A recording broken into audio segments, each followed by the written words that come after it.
हाँ तो वही तो बोल रहे हैं, वही तो आपको बताने का प्रयास कर रहे हैं कि उन वही चीज तो बताने। अरे भैया, मेरा और आपका कलर मैच नहीं किया अब तक। आप शिक्षा की क्या बात करते हैं? जो 200 वर्षों से पढ़ते आ रहा है और जो 2 दिन से पढ़ना शुरू किया वो मैच कर लेगा क्या? जो बच्चा दिल्ली में रह के तैयारी कर रहा है और जो बच्चा इटखोरी में रह के तैयारी कर रहा है, दोनों का स्थिति मैच कर जाएगा क्या? आप बात कर रहे हैं, आपका तो अभी तक ओबीसी का जो कलर है वो कलर नहीं मैच किया है स्वर्ण से जी। आप बात करते हैं आरक्षण का और शिक्षा का और बराबरी करने का, तो जीवन में ये कभी नहीं होगा। काहे कि आपका डीएनए और उसका डीएनए में जमीन आसमान का फर्क। कोई भी सांसद, विधायक, मंत्री कोई कहा है क्या कि हम मुंडा परिवार से आते हैं? या कोई भी आपका विधायक ये कहा है का कि हम गंजू परिवार से आते हैं? या कोई भी कहा है का कि हम हासदा परिवार से आते हैं? इन लोग के मुंह से एक एक वर्ड निकलता है, हम आदिवासी परिवार से आते हैं। तो शर्म किस बात का? कहो हम ओबीसी परिवार से आते हैं। तो ओबीसी खाली वोट देने के लिए पैदा लिया है? कहने को तो भारत का प्रधानमंत्री ही ओबीसी से है, कहने को तो यहाँ का गृह मंत्री ही ओबीसी से है, लेकिन कितना ओबीसी को हक दिया जाए? सूरज जी आज प्रेस कॉन्फ्रेंस के लिए आए हुए हैं जी, ओबीसी समाज के विषय को उठा रहे हैं, क्या कुछ मुद्दा है? आप लोग बोल रहे हैं कि ओबीसी को छला जा रहा है, क्या कुछ मुद्दा है? ये तो ओबीसी समाज को सोचना होगा कि उनको छला जा रहा है कि उनको जगाया जा रहा है कि वो सोए हुए हैं, कौन से नींद में सोए हुए हैं पता नहीं। हम यही कहने के लिए आज आए थे इस मंच से कि ओबीसी समाज को लेके लगातार बोल रहे हैं। हम नहीं बोल रहे हैं सो बात नहीं है, हम लगातार बोल रहे हैं और ओबीसी ही नहीं हर वो वर्ग के लिए बोल रहे हैं, लगातार बोल रहे हैं कि जो जाग जाओ, अपना अधिकार समझ लो कि आपका क्या अधिकार है। लेकिन सबसे बड़ा प्रॉब्लम क्या है ना कि ओबीसी समाज सोया हुआ है और इतना गहरा नींद में सोया हुआ है, उसके ऊपर पानी मार रहे हैं, उसको ढकेल रहे हैं, उसके ऊपर बर्फ उजल दे रहे हैं, लेकिन फिर भी वो जागने का नाम नहीं ले रहा। तो एक तैयारी कर रहे हैं उनके घर तक पहुंचने की और घर तक पहुंच के उनको जगाने की कि शायद जाग जाए, उनका अधिकार क्या है उनको समझ में आ जाए। एक एग्जाम्पल हम आपको बता देते हैं कि कैसे इनके साथ कितना छलावा हो रहा है। अभी आप पिछले बार जब 2022 में पंचायत का इलेक्शन हुआ था, आपको याद होगा, 22 के इलेक्शन में शेड्यूल ट्राइब के लिए सीटें रिजर्व थी पंचायत में, मुखिया और पंचायत समिति वार्ड वगैरह के लिए, और जो ओबीसी के लिए रिजर्वेशन सीट था उसको खुला कर दिया गया था, ओपन कर दिया गया था। क्या बोल के ओपन कर दिया गया था कि ट्रिपल टेस्ट नहीं किया गया है जिसके आधार पे ओबीसी को आरक्षण नहीं दे सकते हैं हम वहां पे। इसीलिए जो सीटें थी मुखिया का या फिर जो पंचायत समिति या जो भी पद की सीटें थी वो सीटें को ओपन कर दिया गया, यानी जनरल कर दिया गया। अब जरा एक बात समझिए कि जहां पे ओबीसी बहुल एरिया है, पूरा ओबीसी का गांव है और उस गांव में 2 घर है जो जनरल बिरादरी से आते हैं और वही 2 घर का जो होता है वो मुखिया बन जाता है।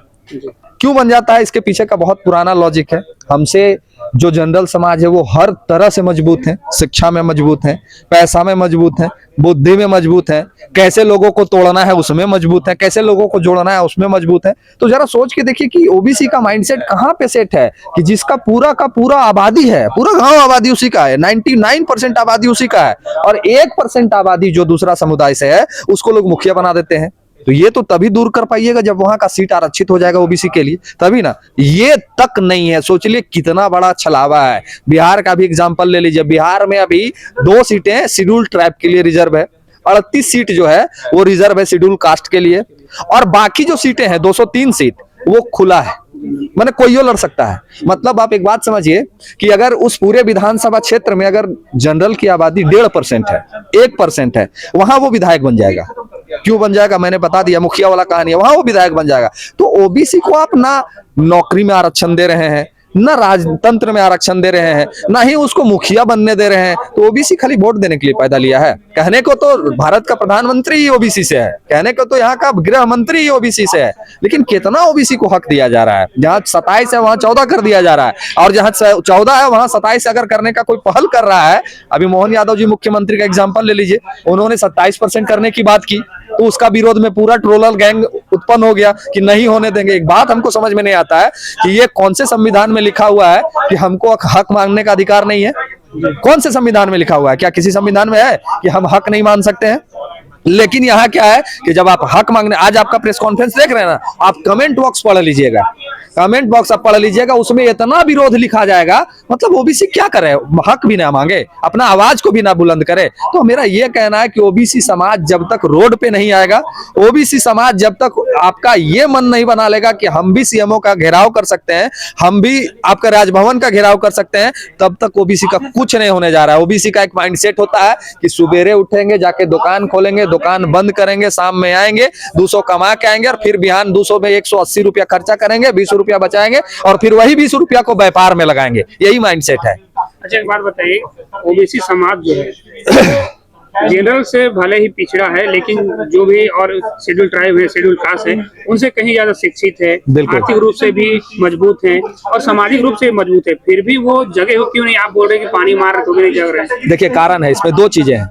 ओबीसी वर्ग जो है ये सदैव एक चीज सोच के चला है कि हमें व्यवसाय करना आता है, लड़ना नहीं आता है। आप किस समाज की बात करते हैं ओबीसी में? किसी एक समाज का नाम बता दीजिए जो लड़ने की इच्छा रखता हो। ये भाईचारा वाला समाज है। ये सुबह उठता है, अपना खेत में जाना पसंद करता है, ये शाम होता है बाल बच्चा के लिए 2 रुपया कमा के घर ले जाना पसंद करता है, लड़ना नहीं जानता है। आप ठीक कह रहे हैं कि शेड्यूल ट्राइब हमसे कम पढ़ा लिखा है, लेकिन वो अपने अधिकार के लिए आज लड़ रहा है ना, कि नहीं लड़ रहा है? आप कहते हैं कि शेड्यूल कास्ट में आप जब उनके आरक्षण की या फिर उनके अधिकार छीनने की कहीं भी एक जरा सा बात होता है तो शेड्यूल कास्ट के जितने लोग हैं पूरे भारत को बंद कर देते हैं, एक सूत्र में बंद कर देते हैं। सुन, देखते हैं ना, हमने तो जब से जन्म लिया है तब से देख रहे हैं कि कभी ओबीसी का तो कोई आंदोलन नहीं हुआ है, और हुआ भी है तो होता कब है और खत्म कब हो जाता है ये पता ही नहीं चलता है। तो अब वो आंदोलन होगा जो होगा भी और लोगों को पता भी चलेगा और सरकार डोलेगी भी। हम ये कह रहे हैं कि अगर ओबीसी के जितने तमाम सांसद विधायक जो भी पद पे हैं, इस अगर आंदोलन को सहमति नहीं दिए, इस ओबीसी की आवाज को उठाने में मदद नहीं किए, तो यकीन मानिए कि उनको जो 29 में हश्र करेंगे, हम लोग घर घर जाएंगे और ये बताएंगे कि तुम्हारा हक कोई जनरल नहीं छीना है, तुम्हारा हक कोई शेड्यूल कास्ट शेड्यूल ट्राइब नहीं छीना है, तुम्हारा हक ये विधायक छीना है। अगर अच्छा, आप बोल रहे हैं कि जो ओबीसी के सांसद होंगे, विधायक होंगे, यदि वो समर्थन नहीं करते हैं, लेकिन जो सांसद और विधायक आते हैं वो तो जातिगत रूप से वो अपना छवि बनाते हैं कि हम इस जाति के हैं, इस जाति के हैं, वो तो ओबीसी का नाम भी नहीं लेते हैं, तो उनको कैसे कैटर कीजिए? यही तो दुर्भाग्य है कि आप एकदम बिल्कुल सही बात कह रहे हैं कि ओबीसी के जितने भी लोग हैं आज तक इसी में परेशान है कि हम यादव से हैं, हम चंद्रवंशी से हैं, हम राणा से हैं, हम बड़ी से हैं, हम ठाकुर से हैं, हम फलना से हैं, हम ढिमका से हैं। इसी आधार पे लोग वोट भी लोग इसी आधार पे मांगते हैं। लेकिन क्या ये संभव है कि अगर आप यही माइंडसेट अगर आने वाले जनरेशन को भी हम देंगे कि तुम लोग इसी तरह से लड़ो? ये देखिए, ये कुछ नहीं है, एक प्रोपेगेंडा तय किया गया है ऊपर से। जो ऊपर बैठे हुए हैं ना, वो एक प्रोपेगेंडा सेट कर दिए हैं कि आपको क्या करना है, कि आपको इसी तरह से आगे बढ़ना है और इसी तरह ओबीसी को ये बताना है कि तुम यादव बिरादरी से है, तुम चंद्रवंशी से है, तुम सिंडी से है, तुम तेली से है, तुम फलना से है, तुम ढकना से है। कभी इनको ये मत बोलो कि ये सारे लोग ओबीसी से है। काहे नहीं बोलो? काहे कि अगर बोल दोगे तो साला दिक्कत हो जाएगा। इन लोग का गिनती फिर 52% में होने लगेगा।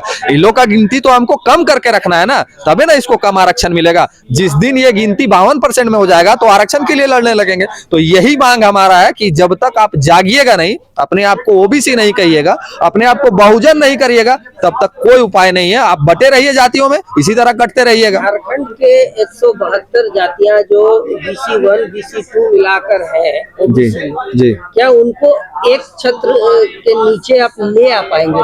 देखिए ये हम और क्योंकि आप जेल कैंप से भी हैं, जी। लगातार जेल कैंप कंट्रोवर्शियल ये में इस वक्त झारखंड के सबसे बड़े कंट्रोवर्शियल में चल रहा है, आपको भी पता है जी। सूरज जी, तो क्या लगता है कि जेल कैंप जैसे रेल टेका आंदोलन चला, क्या उसी तरह आप जिस तरह आप बोले कि एकदम एक सूत्र में लाएंगे और आने वाला जो 1 महीना होगा वो भारी रूप से देखने को मिलेगा? क्या उस तरह का कुछ बड़ा आंदोलन दिखने को मिलेगा क्या? इसका एग्जाम्पल थोड़ा सा इतिहास में ले जाएंगे हम आपको।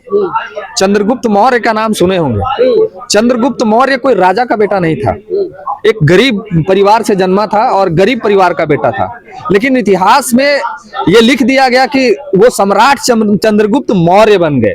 तो सूरज आज कह रहा है कि ओबीसी को एक सूत्र में जोड़ेगा, तो ये कोई तय सूरज करने वाला नहीं है कि समाज को एक सूत्र में जोड़ देगा। अगर समाज के लोग चाह लेंगे कि ये समाज को चंद्रगुप्त मौर्य के तरफ एक सम्राट बना देना है, एक साम्राज्य बना देना है, तो निश्चित तौर पे ये आपको देखने को मिलेगा कि सभी जातियों के लोग ग्रसित हैं। ऐसा नहीं है कि सिर्फ यादव को आरक्षण नहीं मिल रहा है, या ऐसा है क्या कि राणा को आरक्षण मिल रहा है, आपका कहार को आरक्षण नहीं मिल रहा है, या ऐसा है क्या ठाकुर को आरक्षण मिल रहा है, तेली को आरक्षण नहीं मिल रहा है। तो आरक्षण का तो सबको नुकसान है और ये लड़ाई ही आरक्षण की है। हम ये नहीं कह रहे कि कोई फलना चीज की लड़ाई है, ये लड़ाई आरक्षण का है। हमारा वार्ड परिषद से लेकर सांसद भवन तक का जो लड़ाई होता है वहां रिजर्वेशन होना चाहिए। ये जो कट ऑफ मार्क्स देख रहे हैं ना, 56 से लेकर 78 चला गया है, तो एक बात बताइए, बुद्धिजीवी कौन है?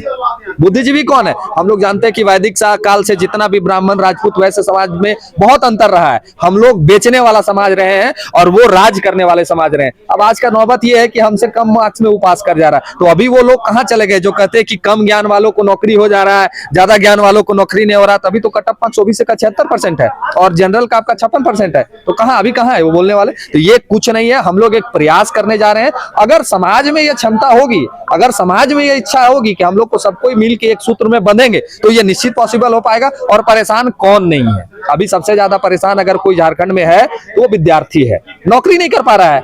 आज बम्बई दिल्ली जाने के लिए आप चल जाइए, जहां चलना पूरे भारत में किसी प्रदेश में चल जाइए, वहां जाइएगा और पूछिएगा कि बाबू कौन से बिरादरी से आते हो, तो बेचारा है उसको ये भी नहीं पता है कि बोलेगा कि आपको कि हम ओबीसी बिरादरी से आते हैं। वो कहेगा हम यादव समुदाय का किया, वो कहेगा हम तेली समुदाय का किया, वो कहेगा हम कार समुदाय का किया, वो कहेगा हम फल्ला समुदाय का किया। तो आप क्योंकि आप एक वीडियो भी आप बनाते हैं काफी जी। प्रचलित है, आपको भी पता है कि ये ओबीसी एसटी एससी ये सब जो है संविधान बनने के बाद ये सब चीजें लागू की गई। पहले तो जातिगत ही था, चाहे आप जो कर्म कीजिए उसके आधार पर। तो इसको बोलने में इसलिए उन लोगों को बुरा लगता होगा ताकि हम यादव बोलेंगे तो यादव का गट्स थोड़ा ज्यादा होता है। बिजनेसमैन है, तमाम दुनिया कैटेगरी के लोग जिनका आप कह रहे हैं, साहू लोग लगातार खेती से लेकर के हर चीज को, देखिए कोई ना कोई का अपना कल्चर जो है उनको आगे लेके जाता है। तो हो सकता है कि वो कल्चर को ही दिखाते हो बाहर जाने के बाद। हम ये कहेंगे कि जो लोग के दिमाग में ये बात चलता है कि यादव समुदाय का गट से ज्यादा होता है, बनिया समुदाय का पैसा वाला है, पढ़ा लिखा परिवार है, और दूसरा समुदाय नहीं ये होता है, ये परफेक्शन है, मानता हूं मैं इस बात को, ये परफेक्शन है। लेकिन एक बात समझना होगा, अभी झारखंड में सबसे अमीर आदमी कौन है? अभी झारखंड में सबसे परिपूर्ण परिवार किसका है? हेमंत सोरेन जी का।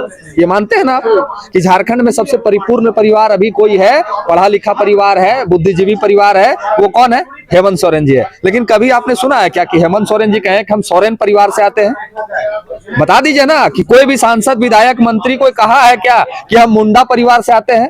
या कोई भी आपका विधायक ये कहा है का कि हम गंजू परिवार से आते हैं? या कोई भी कहा है का कि हम हासदा परिवार से आते हैं? इन लोग के मुंह से एक एक वर्ड निकलता है, हम आदिवासी परिवार से आते हैं। तो शर्म किस बात का? कहो हम ओबीसी परिवार से आते हैं, कौन पूछेगा आपको? किसको उतना समय है कि आप यादव हैं, बनिया है? कोई नहीं पूछेगा। आप कहो कि हम ओबीसी परिवार से आते हैं और हम आपको बता रहे हैं किसका असर कितना हुआ है। आपने कहा कि मैं वीडियो बनाता हूं, एक एग्जांपल आपको बता रहे हैं।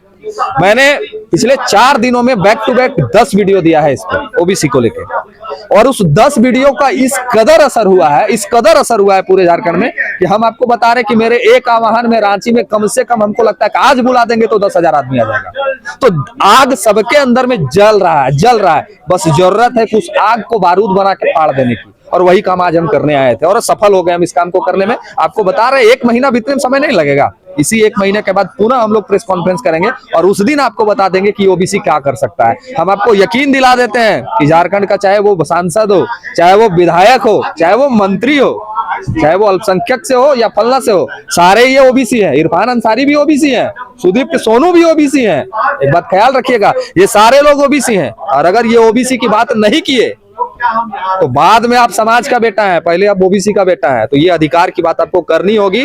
और जनगणना 27 में होना है तो हम लोग वेट करेंगे, ये नहीं कहेंगे। फिलहाल जो 27% आरक्षण की बात है, आप बीजेपी से हैं तो आप इस आरक्षण को लागू करवाइए। और जब जनगणना होता है तो मेरा आबादी 54 होता है, 55 होता है या 10% हो जाता है, उसके अनुरूप आरक्षण चाहिए। कि पैमाना आपने जातीय जनगणना और जनगणना को पैमाना माना है, गरीबी अमीरी को पैमाना नहीं माना है। तो ड्यूगी ड्रामा करके हमको मत सिखाइए कि ओबीसी में ये है और ओबीसी में वो है। आप बताइए कि क्या WEWS का सर्टिफिकेट हर लोगों को नहीं बन रहा है? किसका नहीं बन रहा है?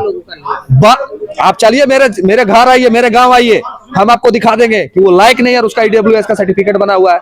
क्या बात करते, सबका बन रहा है। अरे भैया उसका 10% आबादी है और 10% आरक्षण उसको है, 100% आरक्षण हो गया ना। और जब जातीय जनगणना होगी ना तो ये गिनती 3% में आ जाएगा और जो आरक्षण का दायरा है वो 33% में चला जाएगा। ये आप देख लीजिएगा भारत में आज के। आप जो आंदोलन की बात कर रहे हैं कि 1 महीना में जो आंदोलन होगा वो बहुत बृहद रूप से होगा, तो ये जो आंदोलन है वो सिर्फ आरक्षण तक सीमित रहेगा या फिर ओबीसी के लिए और भी कुछ जो मांग है वो? ओबीसी का हर वो मांग, चाहे वो राजनीतिक दायरा को बढ़ाने की हो, चाहे वो नौकरी में बात की हो, चाहे उनका किसी भी मुद्दे पे हक अधिकार की बात की हो, ये सारी चीजों पे लागू करना होगा सरकार को। अगर नहीं करेगी तो हम इनको घुटने पे ले आएंगे। और आपको एक बात बताए कि हम लोग जो बोलते हैं वो इम्प्लीमेंट भी करते हैं, ये हमारी पहचान रही है। सूरज जी, सरकार आरक्षण इसलिए लाई थी कि ताकि लोग जो है समान रूप से खड़ा हो सके जी, लेकिन आपको क्या लगता है, इतने वर्षों से आरक्षण चल रहा है, क्या आपको लगता है कि आज तक लोग खड़ा नहीं हो पाए हैं?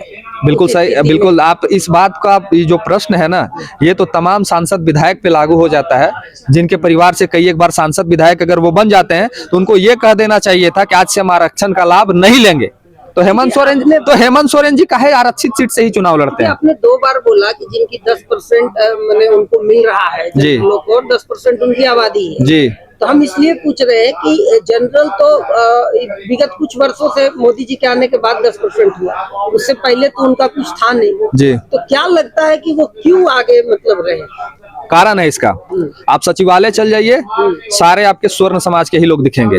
आप प्रधानमंत्री के आवास चले जाइए, सारे स्वर्ण समाज के ही लोग दिखेंगे। आप जज देख लीजिए, सारे स्वर्ण समाज के ही लोग दिखेंगे। आप बढ़िया वकील देख लीजिए, सारे स्वर्ण समाज के ही लोग दिखेंगे। कारण जब गुरुकुल में शिक्षा दिया जाता था तो स्वर्ण समाज को ही दिया जाता था। जब भगवान श्री कृष्ण का, सुन लीजिए ना, हाँ तो वही तो बोल रहे हैं, वही तो आपको बताने का प्रयास कर रहे हैं कि उन, वही चीज तो बताने। अरे भैया, मेरा और आपका कलर मैच नहीं किया अब तक। आप शिक्षा की क्या बात करते हैं? जो 200 वर्षों से पढ़ते आ रहा है और जो 2 दिन से पढ़ना शुरू किया वो मैच कर लेगा क्या? जो बच्चा दिल्ली में रह के तैयारी कर रहा है और जो बच्चा इटखोरी में रह के तैयारी कर रहा है, दोनों का स्थिति मैच कर जाएगा क्या? आप बात कर रहे हैं, आपका तो अभी तक ओबीसी का जो कलर है वो कलर नहीं मैच किया है स्वर्ण से जी। आप बात करते हैं आरक्षण का और शिक्षा का और बराबरी करने का, तो जीवन में ये कभी नहीं होगा। काहे कि आपका डीएनए और उसका डीएनए में जमीन आसमान का फर्क है। आप जहां से सोचना खत्म करते हैं ना, वो समाज वहां से सोचना शुरू करता है। आप शिक्षा को तवज्जो क्या देते हैं? आपका बेटा नौकरी में है, आपका बेटा ठीक है, वो झारखंड पुलिस में चला गया, आप खुश हैं। आपका बेटा मैट्रिक नहीं पास करता है, तब तक उसको प्रेशर दे दिया जाता है कि बम्बई में जहां बाबूजी रोहन चल जो नौकरी लगी था। ये परफेक्शन है। और आज भी स्वर्ण समाज घर में नहीं खाएगा ना, लेकिन बेटा बेटी को आईएएस बनाने का और आईपीएस बनाने का सपना देखता है, शिक्षा पे उतना फोकस करता है, तो उसका वो डीएनए है। आपका और मेरा वो डीएनए नहीं है एकदम। कैसे फोकस करिए, कैसे फोकस करिएगा आप? जैसे फोकस वो इसलिए करता है कि वो आज के डेट में सक्षम है, योग्य है। झारखंड का ही निकाल लीजिए डेटा। आप देखिए, हम ये कह रहे हैं, सुनिए मेरी बात समझिए, सूरज जी, जनरल हर आदमी अमीर नहीं है। मेरी बात समझिए, हम ये कहाँ कह रहे हैं कि जनरल सारे लोग अमीर हैं? हम ये नहीं कह रहे हैं जनरल सारे लोग अमीर है, ये हम कभी नहीं कह रहे।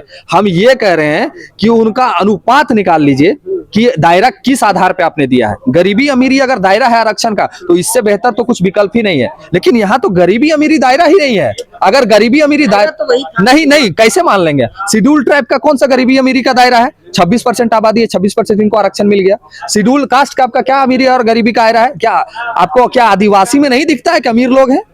क्या आपको शेड्यूल कास्ट, वही हम यही नहीं, तो गरीबी अमीरी का तो दायरा ही नहीं है। दायरा यहाँ जनगणना का है और आबादी का है। जिसका जितना आबादी उसको उतना आरक्षण, ये दायरा है। और यही संविधान कहता है कि जितनी आपकी हिस्सेदारी उतनी आपकी भागीदारी। संविधान ये नहीं कहता है कि आप अमीर हैं तो आपको आरक्षण नहीं मिलेगा और आप गरीब हैं तो आपको आरक्षण मिल जाएगा। ये सिस्टम सिर्फ ईडब्ल्यूएस के लिए लागू किया गया है कि आप अमीर हैं तो आपको आरक्षण नहीं देंगे और आप गरीब हैं तो आपको आरक्षण दे देंगे। अगर दायरा सच में अमीरी गरीबी होती तो आज के डेट में हेमंत सोरेन को आरक्षण नहीं मिलता, आज के डेट में अर्जुन मुंडा को आरक्षण नहीं मिलता, आज के डेट में जितने मंत्री विधायक हैं जो आपके आरक्षण से जलाते हैं लड़के, उनको आरक्षण नहीं मिलता। तो दायरा तो अमीरी गरीबी का है ही नहीं है। इसका ये मतलब नहीं है कि जो जंगल में रहने वाला आदिवासी समाज है, जो बिरहोर समाज है, उसका तुलना आप हेमंत सोरेन से कर दीजिएगा। हेमंत सोरेन 4 करोड़ के गाड़ी से घूरते और उसको खाइल नहीं जुटता है, लेकिन दायरा तो दोनों का आरक्षण सेम है। सुविधा उसको मिलना चाहिए। वही तो बोल रहे, दायरा तो सेम है ना, तो दायरा तो दोनों का सेम है ना। हम तो यही बात कहने का प्रयास कर रहे हैं कि आरक्षण का दायरा तय करिए ना, कि गरीबी अमीरी दायरा है। अगर गरीबी अमीरी दायरा है तो इससे अच्छा विकल्प झारखंड में या पूरे भारत में हो ही नहीं सकता है। लेकिन यहाँ दायरा तय किया जाता है कि आपका आबादी कितना है, जितना आबादी उतना आरक्षण। हम कहते हैं कि ईडब्ल्यूएस में गरीबी अमीरी अगर दायरा है तो उसको शेड्यूल कास्ट में भी लागू करिए, उसको ओबीसी में भी लागू करिए, उसको शेड्यूल ट्राइब में भी लागू करिए। लेकिन नहीं, ये दायरा ये लोगों पे लागू नहीं होगा। ये दायरा कहां लागू होगा? सिर्फ और सिर्फ जहां जनरल समाज है। तो हम कह रहे हैं कि एक दायरा दोनों के लिए बराबर रखिए। एक समाज को आप क्रीमी लेयर में बांटते हैं, एक समाज को BC1 और BC2 में बांटते हैं जिसको 14% आरक्षण है, और एक को पूरे दे देते हैं और एक को आबादी से ज्यादा दे देते हैं। तो भैया, हम लोग सिर्फ धान काटने के लिए और 4 दाल उपजा के बेचने के लिए पैदा नहीं लिए, और इस चीज का लड़ाई होगा। और जब लड़ाई होगा तो तथ्यों के साथ होगा। और ये पूरी सरकार को पता है बढ़िया तरह से कि ओबीसी अगर जाग गया तो इनको देना पड़ेगा और ओबीसी लेके रहेगा। ये तय है, इसको लिख लीजिए कि हम लोग लेने निकले हैं ये जरूरी नहीं है कि हम कह रहे हैं तो ले लेंगे, लेकिन ये लड़ाई को लड़ेंगे, अंतिम सांस तक लड़ेंगे, जब तक उनको अधिकार नहीं दिला देते हैं। काहे कि हमने देखा कि हमसे कम पढ़े लिखे जो लोग हैं वो अब अपने अधिकार के लिए रोज रेल टेका डर छेका कर रहे हैं, रोज वहां छेक रहे हैं, वहां बंद कर रहे हैं। तो जब वो जाग सकते हैं तो हम तो ओकर से ज्यादा पढ़ा लिखा है और बोलने भी ओकर से बढ़िया आता है, तो हम तो करिए सकते हैं। और अगर नहीं करेंगे तो कल मेरा वंशज हमको गाली देगा कि अरे मेरा बाप दादा तो करबे नहीं किया, तो कम से कम हमारा बाप दादा पढ़ा लिखा था, उसको तो करना चाहिए था। तो ये ओबीसी समाज को समझना होगा, जो मजबूत वर्ग है उनसे कहेंगे कि हम लोग को सपोर्ट करिए, संरक्षण दीजिए और इस परिवार को मजबूत करिए। बहुत बहुत धन्यवाद। मेरा नाम सूरज कुमार सिंह है और आप कहिएगा कि आप सिंह लिखते तो आप फिर ओबीसी कैसे हो गए, तो हम आपको बताते हैं कि हमने शेड्यूल ट्राइब की भी बात की थी, जब सूर्य हांसदा का प्रकरण उठा था उस समय भी बात की थी। हमने कुर्मी समाज के साथ जाके उनका आंदोलन में भी भागीदार बना था। आप मेरा वो वीडियो उठा के देख लीजिएगा, यहाँ जो बड़का काना है रेलवे स्टेशन, हम जाके पटरी बांध के उनके साथ बैठे थे। बात ओबीसी की आ रही है तो ओबीसी के साथ भी खड़े रहेंगे,